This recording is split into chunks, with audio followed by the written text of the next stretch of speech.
Bonjour et bienvenue dans les reportages Ni vu ni connu. Aujourd'hui, nous allons vous parler d'une véritable hécatombe qui a eu lieu l'année dernière, en 2014. Imaginez toute une colonie de manchots, 30 000 couples qui ont une période de reproduction sexuelle annuelle et dont les poussins naissent donc au même moment, à la fin de l'automne. L'année dernière, les perturbations climatiques ont été telles qu'aucun des poussins de cette nouvelle génération n'ont survécu. Pour vous parler de ce phénomène, nous allons interroger le chercheur Yann Robert Couder de l'Institut pluridisciplinaire Hubert Curien de l'UNISTRA.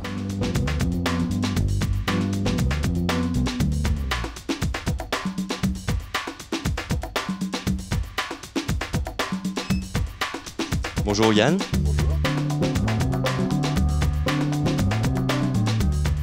Bonjour Yann. Alors tout d'abord, est-ce que vous pouvez nous expliquer la différence entre les manchots et les pingouins ?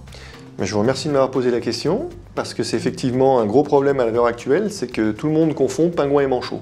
Les pingouins, c'est dans l'hémisphère nord, on en trouve en Bretagne, on en trouve au Canada, et ça vole. Les manchots, c'est dans l'hémisphère sud, ça ne vole pas, et tous ceux qu'on voit se dandiner sur la glace comme ça, comme les pingus, comme les pingouins de Madagascar, en fait, sont des manchots. Et notamment, Pingu n'a jamais rencontré de morse. Merci pour cette précision. Et maintenant, est-ce que vous pouvez nous dire, je crois que les manchots que vous observez vivent en terre Adélie.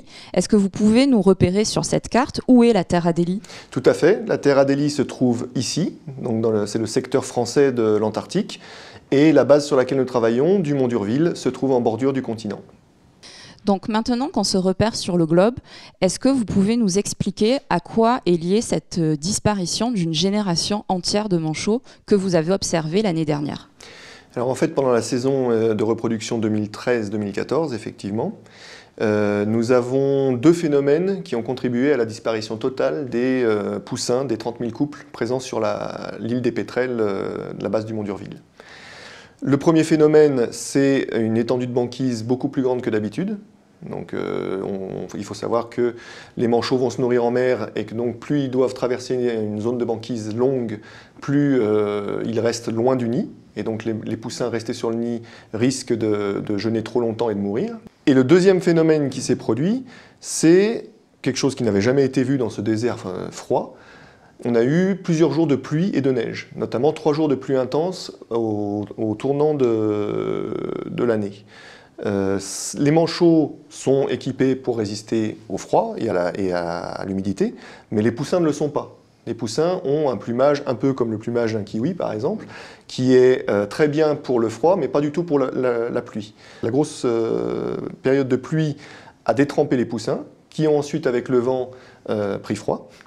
Et ça, plus l'absence des parents répétée au nid, a conduit à la disparition totale des poussins. Est-ce que ce phénomène pourrait se reproduire dans les années à venir ? Alors disons que l'étendue importante de banquise, oui, ça pourrait se reproduire. C'est déjà en train de se reproduire cette année. Là, on a des informations récentes comme quoi il y aurait 70 km de banquise devant la colonie. Alors 70 km, quand on est ici, ça paraît rien. Mais pour un manchot avec ses petites pattes qui doit marcher dans des canyons et des vallées de glace très irrégulières, c'est énorme. Donc oui, la banquise, ça se reproduit.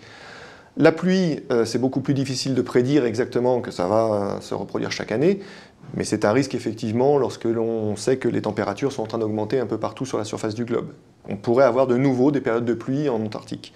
Par contre, on ne peut pas se risquer à dire que ça va devenir régulier. C'est vrai que c'est la première fois qu'on va voir ce que donne l'absence d'une cohorte complète, l'absence de toute une génération de poussins. Mais si ça se reproduit d'année en année, on peut craindre que les manchots adultes se disent que finalement la zone dans laquelle ils sont n'est plus adaptée à leur reproduction et qu'ils aillent chercher ailleurs un meilleur site de reproduction. Enfin, j'ai une dernière question. Cette observation a fait l'objet d'une publication cette année. Est-ce qu'avec cette publication, vous espérez interpeller les politiques, le grand public sur les répercussions du réchauffement climatique ou du moins des changements climatiques ? Ce qu'il faut savoir, c'est que cette publication, ce n'est pas une révolution dans l'histoire des effets des changements climatiques. Il y a énormément de publications sur le sujet. Mais quand on voit effectivement que certaines parties du grand public ou certains politiques doutent ou ne sont pas complètement convaincus que les choses changent, c'est une pierre importante à l'édifice parce que c'est quelque chose de marquant. 30 000 poussins qui échouent dans la reproduction, on s'est dit quelque chose qui va peut-être effectivement marquer le public. Très bien. Écoutez, je vous remercie pour toutes ces informations. Merci beaucoup.